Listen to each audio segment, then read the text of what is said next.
निरंकार ने, अभी अभी आपने सुना ना, निरंकार ने 84 लाख जोनियां बनाई। अब इन 84 लाख जोनियों में उत्तम जोनी मनुष्य की जोनी है, जो हमें मिली। हमें मौका मिला है प्रभु से मिलने का। अब बाकी जितनी भी जोनियां हैं वो किसी न किसी कारणवश सजा भुगत रहे हैं। सब मानते हो ना इस बात को? कुत्ता जोनी, गधा जोनी, ये सब सजाएं हैं ना, यही तो नर्क है और क्या है। महापुरुष फरमाते हैं कि जिनको सजा दी है उन्हें भी वो भोजन दे रहा है, तो हमें नहीं देगा? तू क्यों चिंता करता है? रोजी रोटी की चिंता मत किया कर। मूसा, हजरत मूसा अल्लाह से फरियाद की कि या अल्लाह मैं कोई तेरी सेवा करना चाहता हूँ, मुझे कोई काम दे दे, और सबसे कठिन सेवा जो तेरी है वो मुझे दे दे। अल्लाह कहने लगा सबसे कठिन सेवा तो रोजी रोटी बांटने की है, सबको देनी पड़ती है, तू कर सकेगा? मूसा कहने लगा एक बार देखे तो देखिए, मैं हर किसी को भोजन दिया करूँगा। अल्लाह कहने लगा एक दिन के लिए मैं तुझे देता हूँ ये सेवा, हर आदमी, हर प्राणी, हर जीव जंतु को भोजन मिलना चाहिए। कहने लगा ठीक है। साथ संगत जी, जब रात हुई, मूसा वापस आया, हजरत मूसा जी, तो अल्लाह ने पूछा सबको भोजन दे दिया? कहने लगा हाँ मैंने सबको भोजन दे दिया। अल्लाह कहने लगे तूने एक आदमी को भोजन नहीं दिया।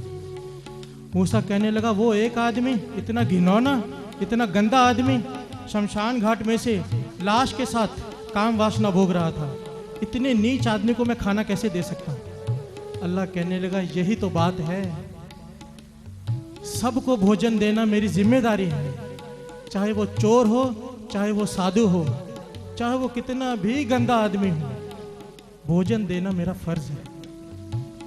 साथ संगत जी, हमें समझाने के लिए है ये कि तो हम क्यों फिक्र करें। कम से कम सत्संगत जहां पर भी हो रही हो, यहीं पर नहीं, उसके लिए समय जरूर निकाल लिया करो। दुकानों को उस वक्त तो कम से कम छोड़ दिया करो जब यहाँ पर बड़े बड़े महापुरुष कथा कीर्तन करने आते हैं, उस वक्त कम से कम सत्संग छोड़कर दरबार में आ जाया करो। इतनी चिंता क्या करनी दुकान की, 2 घंटे में क्या हो जाएगा, हम चले जाएंगे, दुकान फिर भी चलती रहे। जिनको आश्रय है गुरु का, वाणी फरमा रही है, श्रवण कीजिए। जान को देत अजान को देत, जमीन को देत जमान को दे है, काहे को डोलत है? तू क्यों डोल रहा है? पानी में रहने वाले जीवों को दे रहा है, धरती पे रहने वाले जीवों को दे रहा है, आसमान में रहने वाले जीवों को दे रहा है, तो तुझे नहीं देगा? जान को देत अजान को देत, जमीन को देत जमान को दे है, काहे को डोलत है तुम्हारी सुध, सुंदर सिर पद्मा पतले है, पोखत है जल में थल में पल में, कल के नहीं कर्म विचारे। वो कर्म नहीं देख रहा हमारे, क्या कर रहा है?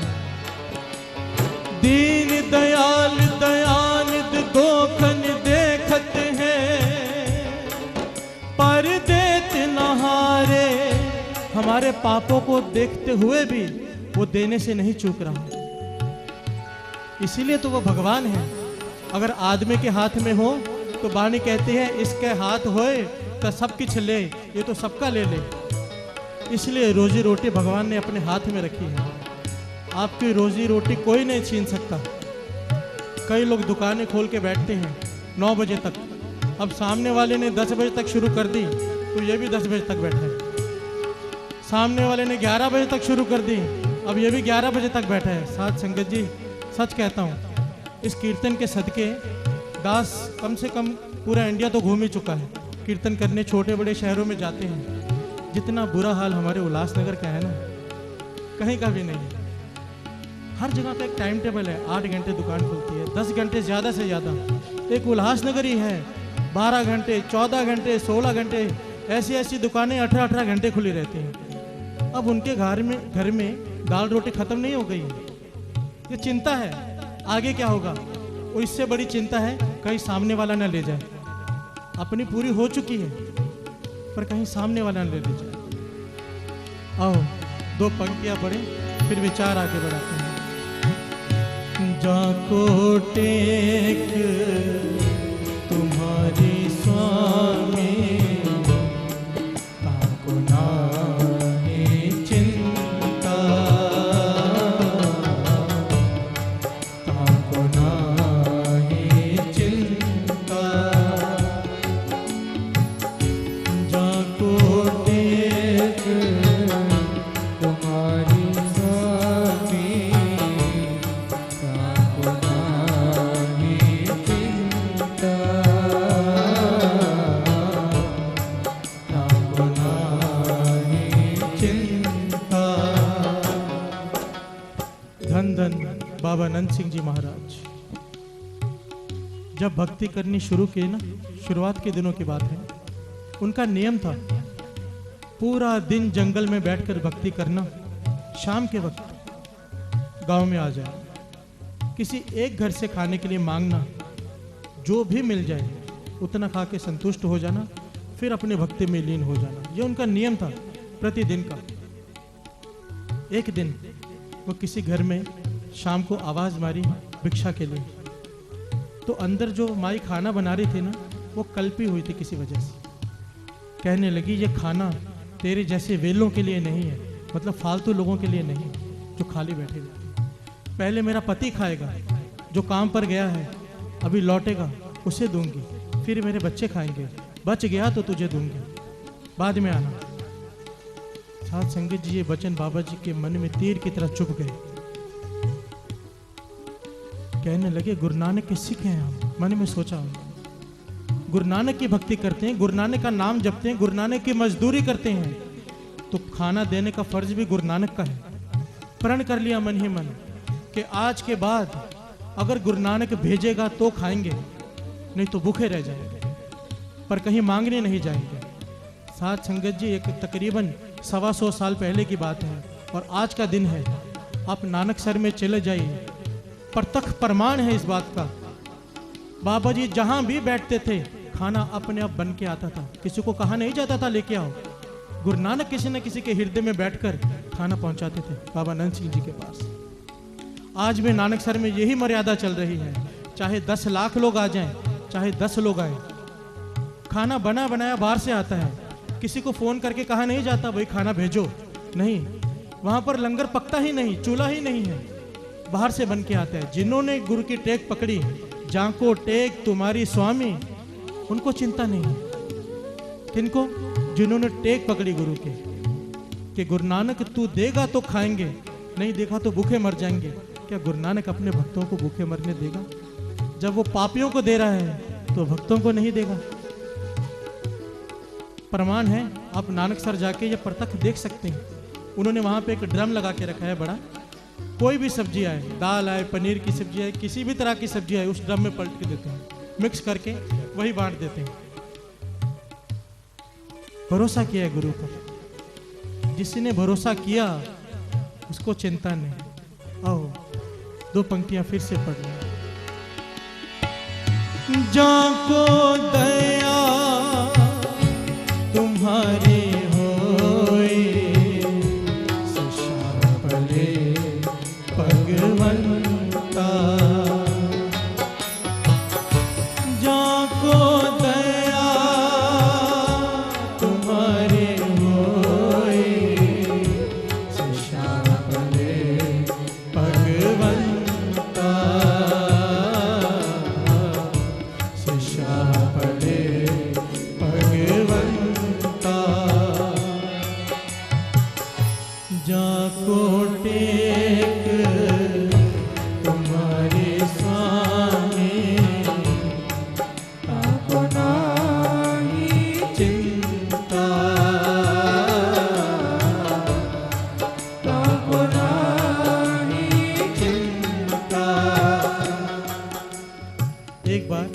बाबा अनंत सिंह जी ने अपने मुखार बिन से ये वचन सुनाए संगत में। कहने लगे, मैं घने जंगल के अंदर बहुत दूर जहाँ से कोई नहीं आता जाता था, वहाँ बैठकर नाम जप रहा था। अब वहाँ से दो साधु गुजरे। कहने लगे कि आप यहाँ पर बैठ के तप कर रहे हैं, खाना कहाँ से आता होगा? आपको लंगर कौन छकाता है? आपको तो चिंता रहती होगी खाने की। हमारे साथ चलिए। एक नगर के राजे ने एक साधु बेला नाम की जगह बनाई है। एक राजे ने साधु बेला नाम की एक जगह बनाई है जहाँ पर सारे धर्मों के साधु आके रहते हैं, अपना नाम जपते हैं। किसी को कोई तकलीफ नहीं, कोई तंग नहीं करता, भोजन समय पे बन के मिल जाता है। वहाँ बैठ के नाम जपो। बाबा अनंत सिंह जी कहने लगे, मेरे मन में सिर्फ ये ख्याल आया कि कितनी अच्छी जगह है कि भोजन की चिंता नहीं। कहने सिर्फ ख्याल आया, पीठ पर जोर से किसी ने मारा, जोर से। अब कहने लगा, मैं समझ गया मुझसे गलती हो गई कि करनी भक्ति और चिंता हो जाए खाने की। उनके चरणों में जाकर गिर पड़े। गुरु कहने लगे, करनी भक्ति और चिंता करनी रोटियों की। आज तक जिस गुरु नानक ने तुझे खिलाया है वो आगे नहीं खिलाएगा।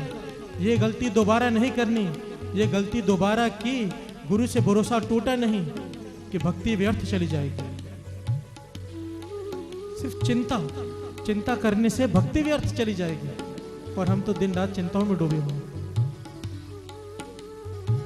हजूर साहब में मोनी बाबा जी हुए हैं मुख्य पुजारी, आप सब जानते हैं, यानी जोगिंदर सिंह जी मोनी बाबा जी। उनसे पहले वहाँ पर भाई नानू जी हुए, नानू सिंह, वो मुख्य सेवादार हुआ करते थे, मुख्य पुजारी हजूर साहब के। एक दिन रात को जब वो आराम करने गए तो उनको सपने में गुरु गोविंद सिंह जी महाराज ने दर्शन दिया। ध्यान से श्रवण कीजिए, बड़े काम के साथी हैं। गुरु गोविंद सिंह जी महाराज ने भाई नानू सिंह को कहा, नानू सिंह, हमारा एक प्रेमी कई दिनों से गोदावरी के पानी में खड़ा होकर नाम जप रहा है। आज उसे भूख लगी है। तू अपने हाथों से प्रसादा तैयार करके नाम जपते हुए, सुचमता से प्रसादा तैयार करते हुए उसके लिए लेके जाओ और उसे खाना खिला के ला। भाई ने नानू सिंह जी की आंख खुल गई। उसी वक्त स्नान किया, सुचमता से प्रसादा तैयार किया और प्रसादा लेके चल पड़े गोदावरी की ओर। उन्होंने नगीना घाट गुरुद्वारे के पीछे गोदावरी के कंढे पे देखना शुरू किया। कोई दिखाई नहीं दिया। थोड़ी देर तक नदी के किनारे चलते रहे। देखा एक आदमी पानी में खड़ा होकर छाती तक एक पत्थर के ओट में छिपकर नाम सिमरन कर रहा है। गुरु गोविंद सिंह जी के चरणों से जुड़ा हुआ। भाई नानू सिंह जी भी उनके पीछे जाके खड़े हो गए पानी के अंदर। हल्के से आवाज दी, सतनाम जी, क्योंकि महापुरुषों को बुलाने का यह ढंग होता है, सतनाम जी। तो जब उन्होंने पलट कर देखा, पता वो कौन थे? संत अतर सिंह जी मस्तुआने वाले, बड़े कमाई वाले साधु हैं। 3-4 साधु साध संगत जी महापुरुष ऐसे हुए हैं इतिहास में, सिख इतिहास में, कि इनकी मिसाल और कोई दूसरी मिलती ही नहीं। जैसे ये थे, जैसे इनका जीवन था, आज किसी साधु का देखना भी नहीं, सुनने भी नहीं मिलता। देखने को तो बात ही छोड़ दो। संत अतर सिंह जी मस्तुआने वाले, बाबा नंद सिंह जी कलेरा वाले, संत ईश्वर सिंह जी राड़ा साहब वाले, संत बाबा थारिया सिंह जी, ये ऐसे महापुरुष हुए हैं 4-5, जिनका जीवन आप पढ़ लो, उसकी तुलना आज के महापुरुष से कर लो, किसी से भी, आपका मन में कोई महापुरुष अच्छा ही नहीं लगेगा। क्योंकि वो जो कर गए हैं, जैसा उनका जीवन था, आज किसी का देखने को ही नहीं मिलता। होंगे, बीच किसी चीज का नाश नहीं होता, होंगे, पर छिपके रहते हैं ऐसे साथ। अब जैसे ही उन्होंने सतनाम का आवाज दिया, बाबा अतर सिंह जी ने पीछे मुड़कर देखा। कहने लगे, भाई नानू सिंह, तू यहाँ कैसे? कहने लगा, मैं आपके लिए प्रसादा लेके आया हूँ। संत अतर सिंह जी मस्तुआने पूछने लगे, तुझे कैसे पता मैं यहाँ खड़ा हूँ? मैंने तो किसी को नहीं बताया। तो नानू सिंह जी ने जवाब दिया, कमाल का जवाब दिया। कहने लगे, जिसके चिंतन में आप यहाँ खड़े हो ना, जिसका चिंतन कर रहे हो, उस गुरु गोविंद सिंह जी महाराज को, गुरु गोविंद सिंह जी को आपकी चिंता हो गई कि आपने खाना नहीं खाया। साथ संगत जी, गुरु को फिक्र है हमारे, जिनको टेक है गुरु की उन्हें फिक्र है, गुरु को फिक्र है उनकी। चिंता से मुक्त सिर्फ नाम जपने वाले लोग हैं। बार बार हर हफ्ते आखिर में बात तो नाम पर ही खत्म होनी है। नाम जपोगे तो जितने भी हफ्ते जो भी बताया है, नाम के सदके ही टिक सकता है। बातों से कुछ नहीं होने वाला, सुनने से कुछ नहीं होने वाला। जब तक नाम नहीं जपोगे ना घर में जाके। मुझे बहुत सारे लोग मिलते हैं कि बहुत संगत जुड़ गई है, दरबार भर जाता है, बड़ी कृपा हो गई गुरु की। मैंने कहा कृपा तो वो है जितने लोग नाम जपते हैं सुनकर, वो है असली कृपा। जो सुनकर खाली लौट जाते हैं वो कृपा नहीं है, वो तो मेला देखने आए। सच में कृपा उन लोगों पर हो रही है जिन्होंने अपना नित्य नेम बनाया है, 6 माला का, 13 माला का, जो भी नेम, कम से कम नाम जपने का मन तो किया है किसी का। ये है असली कृपा। जब वो शाम को गांव में जाने लगे तो कुत्तों ने घेर लिया, कुत्तों ने घेर लिया। अब वो आगे बढ़े तो कुत्ते काटने को आए, वो गांव में जा ना पाए। काफी देर तक ये सब चलता रहा। एक साधु घबरा गया, कहने लगा आज लगता है कुत्ते हमारा भोजन छीन के ले जाएंगे, भोजन खाने के लिए नहीं मिलेगा आज। तो दूसरा साधु पूरा था, कहने लगा ये कैसे हो सकता है, ये कैसे हो सकता है कि अगर भगवान खाना खिलाना चाहे और कुत्ते छीन के ले जाए। भगवान जिसको देना चाहे उससे तो राजे महाराजे तक नहीं छीन सकते, ये तो फिर कुत्ते हैं। ये कैसे हो सकता है। वही हुआ, कहीं से एक आदमी आया, एक डंडा लेकर कुत्तों को मार के भगा दिया और कहने लगा आओ आज भोजन मेरे घर में छको। महापुरुष ये दृष्टांत बताकर समझाया करते थे कि कई लोग फिक्र करते हैं कि फलाने जगह रिश्ता करने जा रहे हैं कि कहीं फलाना रिश्तेदार बीच में गड़बड़ न कर दे। होती है ना फिक्र, छिपा छिपा के करते हैं। सौदा करने जा रहे हैं किसी जगह का, पर छिपा छिपा के करते हैं, अगर फलाने को पता चल गया तो सौदा खराब कर देगा। महापुरुष कहते थे ये बेवकूफ़ी भरी चिंता है, मूर्खों की चिंता है। अगर भगवान देना चाहे, जो यहाँ पे लिख दिया है, तेरे कर्मों का कोई छीन के नहीं लेके जा सकता। अगर कोशिश करेगा तो जैसे उस आदमी ने डंडे मारकर कुत्तों को भगा दिया, इन लोगों को भी भगवान भगा देगा। हाँ, अगर नहीं देना चाहे तो ये कुत्ते ही बहाना बन जाएंगे, पर अगर देना चाहे तो कोई नहीं लेके जा सकता। तेरे कर्मों में जो यहाँ जो लिख दिया है कोई नहीं लेके जा सकता। वह चाहे तो सारी जिंदगी का 1 मिनट में दे सकता है, वह चाहे तो सारे दिन दुकान में बैठ के जो कमाना है 1 घंटे में दे सकता है। उस पर डोरी छोड़ तो सही, काम करो, काम की चिंता मत करो। जो लिख दिया है ना, जो मिलने वाला है, कोई नहीं ले सकता। ये बात मन में बिठा लो। बाणी फरमा रहे, चिंतत ही दिसै सब कोय, चेतै एक नाही ताहि सुख होय। एक को सिमर, सारी चिंताएं खत्म हो जाएंगी। आओ अब 2 पंक्तियां पढ़ के समाप्ति करते हैं।